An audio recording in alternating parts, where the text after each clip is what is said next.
Halo semua, dan di video kali ini kita bakal memainkan karir sebagai Takagi Nakagami. Seperti yang kita ketahui, Nakagami nggak pernah sekalipun menang di MotoGP, apalagi juara dunia. Pernah sekali podium, tapi sekali aja di MotoGP Aragon. Nah, rencananya kita bakal memainkan karirnya si Nakagami dan kita bakal bawa dia menjadi seorang juara dunia MotoGP Jepang, cuy. Apakah bisa? Ayo kita lakukan. Karena ini video sekali habis, makanya formatnya kita rubah. Balapannya 5 sirkuit aja, kemudian lapnya kita kasih 3 lap saja. Sirkuitnya terdiri dari Chang, Thailand, kemudian Austin, Jerez, Misano, dan juga Valencia sebagai final race di karirnya Takagi Nakagami. Kemudian format weekendnya kita rubah juga, kita nggak ada praktis, nggak ada kualifikasi, juga nggak ada balapan T-set sprint. Jadi kita bakal balapan main race event saja, dan kemudian untuk starting gridnya karena kita nggak ada kualifikasi, makanya posisi start kita akan ditentukan berdasarkan hasil akhir dari balapan sebelumnya. Misalkan kita di balapan kali ini finishnya kelima, maka kita akan start dari urutan kelima juga di race berikutnya. Dan khusus di balapan kali ini kita bakal start dari grid ke-10 karena ini grid yang merupakan ada di barisan tengah di antara para pembalap MotoGP. Dan inilah dia untuk sesi race kelas MotoGP main race event bersama Takagi Nakagami seri pembuka. Dan langsung saja kita mulai seperti biasa, karena ini Honda makanya akselerasinya kurang bagus, tapi di turn 1 akankah Nakagami bisa menyusul para pembalap yang oh my god baru saja dimulai, dan sebuah insiden terjadi di turn 1. Kemudian Nakagami tembus di 3 besar, luar biasa. Dan saat ini kita sudah mulai bisa menekan laju dari Maverick Vinales sebagai riders Aprilia Factory Racing. Nakagami semakin menekan laju dari Maverick Vinales. Apakah di last sektor Nakagami akan melakukan overtaking kepada Maverick Vinales? Kita lihat saja di sini. Lap ke kita mencoba late braking dan ternyata kita terlalu late brake sehingga kita malah bablas dan nyaris saja menghantam Vinales hingga terjatuh. Namun saat ini akhirnya Nakagami berhasil menempati posisi kedua untuk sementara waktu. Oke, tikungan ketiga, Vinales datang lagi di sebelah kanan kita, tapi ternyata tidak terjadi overtaking untuk Nakagami. Of course kita masih aman untuk posisi kedua saat ini hingga menjelang tikungan keempat. Kalau kalian tanya gimana rasanya ngepakai Honda Idemitsu miliknya Nakagami, jelas saja nggak enak. Ini motor yang selalu finish di posisi paling belakang di balapan MotoGP, LCR Honda Idemitsu.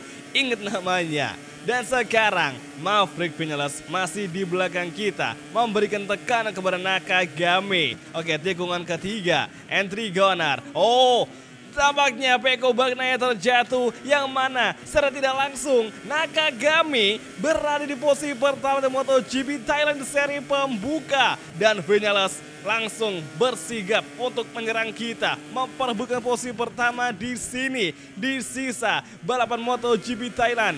Hingga sekarang di last sektor Maverick Vinales masih belum bisa memberikan serangannya kepada Nakagami, dan inilah dia, kita sambut kemenangan pertama bagi Jepang.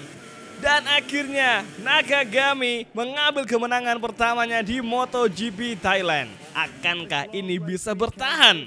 Kalau Pecco nggak keren tadi mungkin nggak akan bisa meraih kemenangan, cuy, asli. Ini kayak beruntung banget Nakagami bisa menang di MotoGP Thailand. Sayangnya tahun depan dia udah nggak di MotoGP lagi. Biar nggak penasaran, lah dia tayang ulang dari crashnya Francesco Bagnaia yang udah ngepimpin jalannya balapan sangat jauh sekali, dan dia crash gara-gara kehilangan grip ban depan di tikungan ketiga. Sangat disayangkan Pecco Bagnaia terjatuh dan dia gagal meraih kemenangan pertamanya untuk MotoGP musim ini. Untuk perolehan sementara waktu kita masih di posisi pertama dengan unggul 5 poin dari si Maverick Vinales. Kemudian klasemen tim juga sama, Idemitsu masih unggul dari Ducati Grace ini meskipun hanya 1 poin saja unggulnya setelah balapan di MotoGP Thailand. Ini sengaja nggak gue skip dan nggak gue hilangin, soalnya nih kapan lagi kita bisa ngeliat seorang Takagi Nakagami, pembalap Jepang, bisa podium lagi di kelas MotoGP plus meraih kemenangan pertamanya di MotoGP. Luar biasa banget.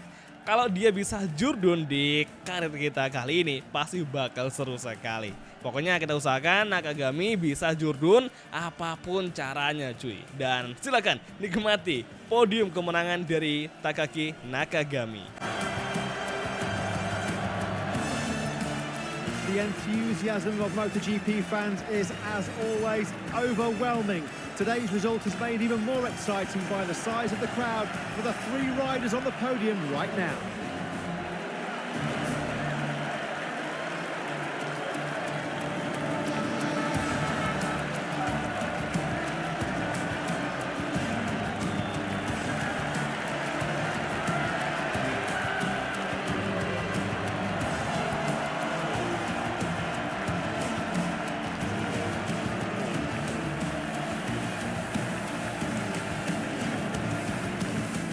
Lanjut di race kedua atau MotoGP Kota atau di Circuit of the Americas. Langsung saja kita mulai dan seperti biasa startnya Honda selalu kalah dari pabrikan lainnya. Tapi ya bukan kita namanya kalau nggak bisa ngelakuin late braking. Dan di turn 1 terbukti kita berhasil mengovertaking beberapa rider sekaligus dan masuk di posisi kelima membawa Takaki Nakagami. Sorry banget start kita dari urutan ke-10 soalnya lupa ngerubah tadi starting gridnya. Karena kan harusnya kita startnya ngambil dari hasil balapan sebelumnya yang harusnya kita start ke-1. Lupa ngeganti, sorry banget, tapi tidak ada masalah. Kemudian masuk ke tikungan ke-12 kita mencoba late braking lagi. Oke, oper ke gear 2 dan kita paksa rem dan oh my god, kita terlalu late brake sehingga malang lebar. Untung saja nggak sampai jatuh, masih aman di posisi ke-5. Dan saat ini Francesco Bagnaia menjadi race leader di Jorge Martin, Maverick dan juga Enea Bastianini. Masuk ke lap kedua kita nggak ada perubahan posisi sama sekali, malah justru gap kita sama pembalap yang ada di depan kita malah semakin jauh, apalagi sama Pecco Bagnaia menjadi 3,7 detikan.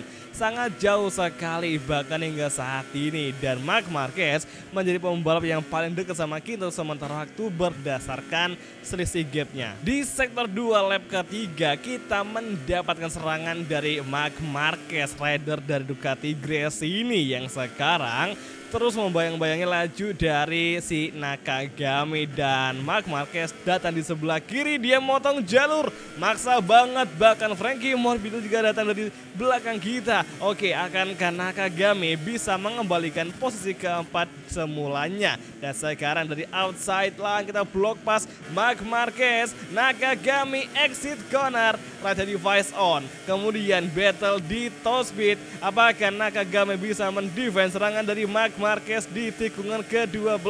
Oh, Pecco crash lagi untuk kedua kalinya di MotoGP karir kita. Dan pengereman dari Nakagami mampu membawanya selamat dari kejaran Marc Marquez. Pecco Bagnaia yang semula menjadi pimpinan race sekarang dia turun di tempat kedua. Jorge Martin mengambil alih posisi pertama. Melewati last corner dan menuju finish line, Nakagami hanya bisa finish di urutan kelima saja.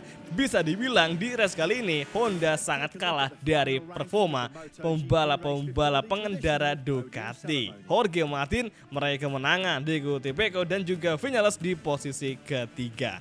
Di klasemen sementara waktu Nakagami masih menjadi pemimpin klasemen meskipun dari total poin sama dengan Vinales, hanya kita unggul soal kemenangan daripada si Maverick Vinales.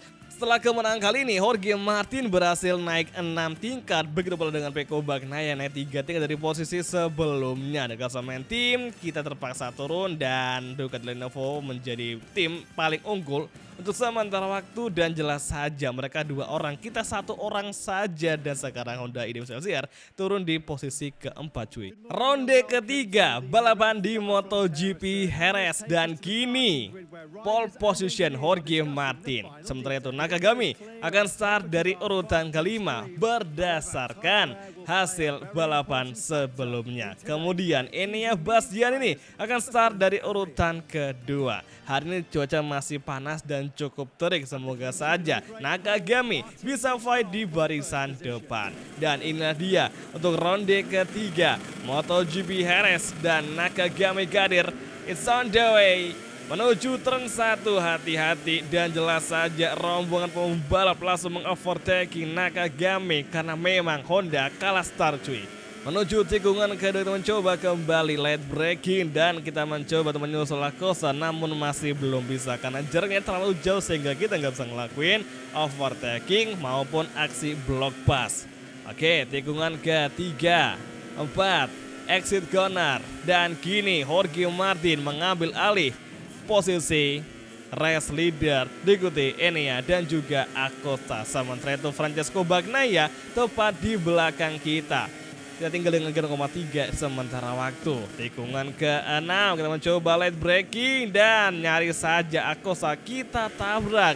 Untung saja Nakagami masih bisa menghindar dan bisa untuk menjaga kestabilan posisinya. Tikungan terakhir Pecco mulai mendekat laju dari Nakagami. Akankah di lurusan utama ini Nakagami dikejar oleh Pecco Bagnaia? Lap kedua Pecco datang dari outside line dan kini Nakagami masih mampu mendefense serangan dari Francesco. Namun kita cukup melebar. Kemudian exit corner di tikungan kedua kita masih mampu bertahan dari kejaran pembalap di belakang kita. Viñales sekarang ini menggeser Pecco untuk posisi kelima sementara waktu. Jorge Martin ini dan juga Acosta masih menempati posisi ketiga tanpa ada perubahan posisi sama sekali hingga sekarang di tikungan kelima. Luar biasa. Hati-hati sekarang giliran Viñales yang akan segera menyusul Nakagami di tikungan ke-6. Kita mencoba untuk late braking agar terhindar dari serangan Maverick Viñales. Kemudian exit menuju tikungan ke-7. Lap terakhir tinggal setengah lap lagi. Apakah Nakagami mampu bertahan di posisi keempat ini dan gak cukup melebar? Oke, Viñales masuk begitu saja, nyelonong masuk ke inside line dan akhirnya benturan tak terhindarkan hingga Viñales terjatuh. Namun di sini serangan datang dari Francesco Bagnaia. Akankah Nakagami akan diganjar long lap penalti dan kini masih kembali side by side dengan Pecco Bagnaia. Nakagami versus Pecco jarang terjadi, namun di sini mereka bertarung memperebutkan posisi keempat hingga di tikungan terakhir menuju finish line dan kini exit corner, right hand device on dan here we go. Nakagami berhasil menempati urutan keempat di MotoGP Jerez atau di round ketiga. 5 besar Jorge Martin, Enea, Acosta, Taka dan juga Francesco Bagnaia. Di klasemen kini puncak dimiliki oleh Jorge Martin. Dia berhasil menggeser Nakagami setelah tampil impresif di 2 balapan terakhir. Sangat konsistensi dengan dia sekarang ini unggul 8 poin dari Nakagami yang ada di posisi kedua. Enea di tempat ketiga dan Pecco Bagnaia di posisi keempat. Enea berhasil naik 3 tingkat dari posisi sebelumnya. Pecco masih stuck di posisi keempat. Klasemen tim Idemis Honda terjun di tempat kelima digeser oleh Ducati Gresini MotoGP. 3 balapan sudah kita lewati dari seri Chang, kemudian Kota dan juga di MotoGP Jerez. Puncak masih menjadi milik dari Jorge Martin dengan unggul 8 poin dari Nakagami. Kemudian di belakang kita ada Enea dan juga Francesco Bagnaia. Akankah di seri Misano ini akan menjadi milik bagi Nakagami atau mungkin Akamse, yakni Francesco Bagnaia yang start dari pole position? Kita start dari urutan keempat dan saat ini Misano Grand Prix. Langsung saja kita mulai menuju first corner. Seperti biasa start kita kurang bagus. Oke, turn 1 hati-hati perlahan masuk. Kita mengambil jalur tengah kemudian kita overtaking Acosta dan Acosta kembali mendefend, malah dia menabrak Marc Marquez sehingga sekarang ruang kembali terbuka untuk Nakagami. Oke, tikungan keempat, entry corner, collision terjadi dengan Jorge Martin. Kita berdua melebar, terlibat sebuah insiden dan akankah Nakagami? Marc Marquez terjatuh, sangat disayangkan akibat kontak dengan Jorge Martin sepertinya. Kemudian tikungan ke-8 perlahan masuk. Kini Pecco Bagnaia menjadi race leader. Nampak jelas Pecco Bagnaia sangat unggul di home race-nya di Misano Grand Prix. Lap kedua, tikungan ke-8, Jorge Martin datang menyerang dan dia mencoba ngelakuin late braking. Ternyata Jorge Martin tidak berani ngelakuin pengereman layaknya si Nakagami. Oke, kemudian tikungan ke-9 masuk perlahan kembali. Tikungan hairpin, tikungan ke-10. Saat ini Jorge Martin masih menjadi pimpinan klasemen dengan unggul 4 poin dari Nakagami. Jadi, misalkan kita ingin meraih titel juara dunia MotoGP bersama Nakagami, kita wajib menang besok di MotoGP Valencia dan Jorge Martin di belakang kita pas cuy. Oke, sekarang entry corner tikungan ke-14 masih Jorge Martin di belakang kita. Pecco Bagnaia semakin mengamankan posisi pertama dan siapa sangka Pecco Bagnaia kali ini bisa tampil impresif dan semoga dia tidak crash lagi. Dan Jorge Martin masih di belakang kita. Exit last corner menuju lap ketiga. Jorge Martin masih datang menyerang melakukan sebuah slip trim hingga di turn 1 Jorge Martin gagal ngelakuin overtaking. Kita masih mendefend serangan dari Jorge Martin dan dia nongol begitu saja membuat cukup kaget bagi Nakagami. Tikungan keempat kita coba lagi late braking sembari berharap agar bisa menjauhkan gap dengan Martin, malah kita ngelebar. Sebuah kesalahan dari Nakagami yang kini Nakagami kembali datang lagi serangan dari Jorge Martin yang harus kita siapkan. Kita harus mendefend sebisa mungkin, semaksimal mungkin yang kita bisa. Dia menyusul Jorge Martin overtaking Nakagami di tikungan ke-9. Kita overtake kembali. Side by side terjadi hingga di exit corner menuju tikungan ke-11. Hati-hati bagi Honda dan kini Nakagami masih terus berjuang keras menjauhkan, memperlebar gap dengan Jorge Martin. Tapi di sini inilah tikungan atau sektor tertricky yang ada di MotoGP Misano. Kapan salah kita ngambil racing lane maka crash taruhannya. Oke, exit corner, last sektor, 2 tikungan terakhir Misano Grand Prix. Pecco Bagnaia meraih posisi pertama di home race-nya di Misano dan Nakagami akhirnya kembali ke podium untuk Misano GP dan Jorge Martin di tempat ketiga. Finally, podium again bagi Nakagami. Hasil akhir di ronde keempat, klasemennya Jorge Martin masih di posisi pertama, namun Nakagami kembali ngepangkas gap point menjadi 4 poin saja. Pecco Bagnaia naik di tempat ketiga dengan sekarang dia memiliki gap 8 poin dari Jorge Martin. 3 pembalap teratas memiliki peluang besar bersama meraih titel juara dunia di seri Valencia besok. Siapa yang mereka menangan, dia lah yang akan menjadi juara dunia di kelas MotoGP. Akankah Nakagami, misi kita di video kali ini bisa sukses menghantarkan Nakagami, Japan Rider, meraih titel juara dunia?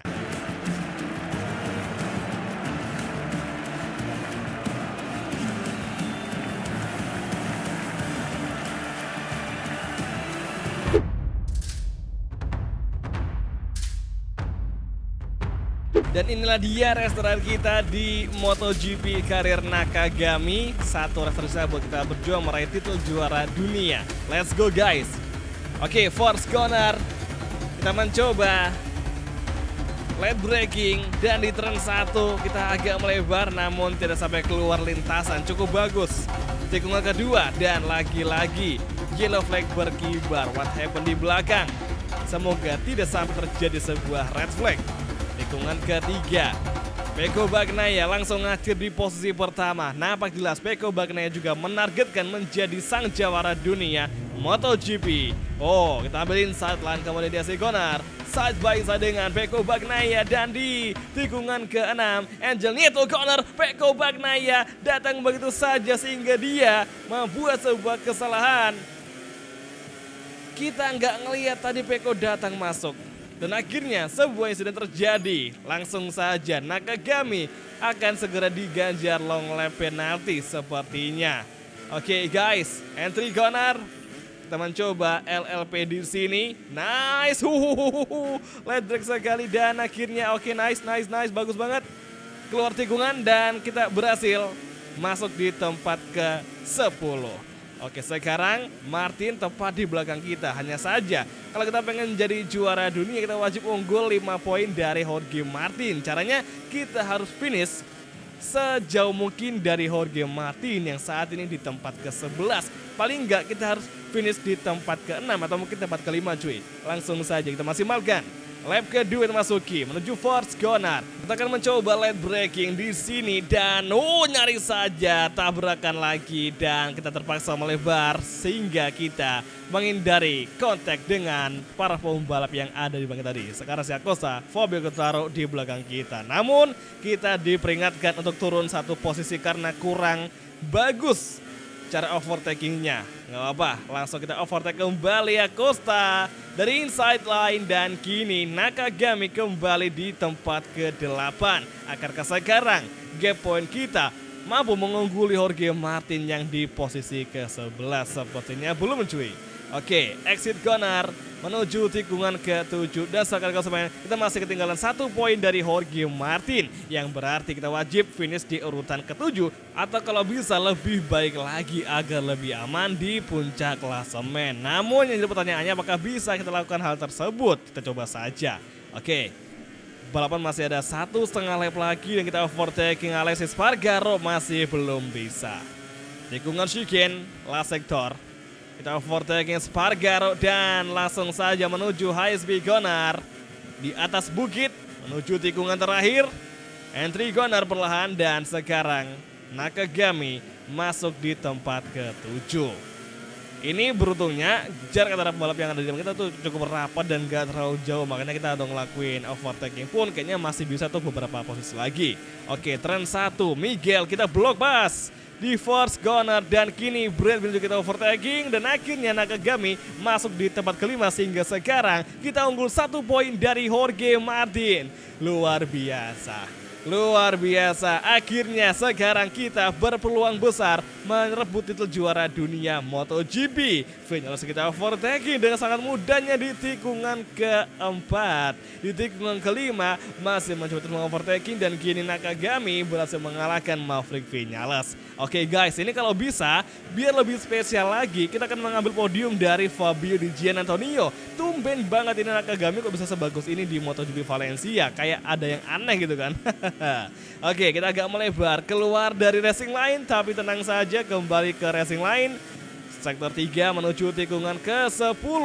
Kita hati-hati, langsung kita susul saja Fabio Di Gia dan akhirnya Nakagami menempati podium 3 dan secara nggak langsung kita akan berseberangan di zona podium juga bersama Marquez serta Enea yang masuk di zona podium finally. Oke, menuju tikungan terakhir guys. Come on, come on, come on. Ayo ke entry corner, last corner dan inilah dia akhirnya. Oh, Marquez melebar, what happened? Dan sekarang Marc Marquez semakin terancam menuju finish line. Tempat kedua akan segera kita dapatkan dan berhasil. Kita berhasil mengalahkan Marc Marquez di tepat depan garis finish. Luar biasa akhirnya. Oke, berarti misi kita di karir video kali ini bersama Nakagami sukses. Akhirnya Nakagami bisa kita bawa menjadi juara dunia MotoGP. Meskipun versi MotoGP 24, tapi setidaknya ini menjadi kenangan bagi kita semua jikalau Nakagami penampilannya bisa seimpresif ini dan kita bisa menjadi juara dunia padahal cuma 1 kali meraih kemenangan saja. Sisanya konsistensi aja, yang penting podium, yang penting bisa ngumpulin banyak poin seperti Joan Mir di MotoGP 2020. Sekali menang tapi konsistensi meraih poin maksimal. Gak kayak yang lainnya, sering menang tapi sering jatuh juga di setiap balapan. Namun yang disayangkan adalah kita hari ini di klasemen tim gak bisa untuk ngebawa Honda Idemitsu LCR juara di klasemen tim. Soalnya kita kalah jumlah dari tim-tim lainnya dan juga di klasemen juga sama, kita masih kalah dari Ducati yang lebih sering menang ketimbang Honda cuy. Tapi ya dari kemenangan kita merebut titel juara dunia bersama Nakagami, semua itu tidak terlepas dari sebuah kontroversi drama-drama yang terjadi selama 5 balapan yang kita lakukan. Dari seri Chang, kemudian Kota, Jerez, Misano hingga seri Valencia ini. Tapi ya namanya balapan pasti bakal ada aja hal yang tidak terduga. Tapi yang namanya hukuman juga pasti bakal tetap berlaku buat siapa yang ngelakuin kesalahan. Sehingga tadi kita sempat ngelakuin LLP di lap pertama dan kita berhasil melewati hal-hal itu dengan cukup bagus dan bisa comeback hingga sekarang masuk di zona podium dan bahkan kita mengalahkan Marc Marquez di detik-detik menjelang menyentuh garis finish. Dan inilah dia karir MotoGP Nakagami yang berhasil kita sukses menjadi seorang juara dunia MotoGP bersama LCR Honda Idemitsu. Dan langsung saja kalian nikmati selebrasi kemenangan juara dunia dari seorang Nakagami. Inilah dia.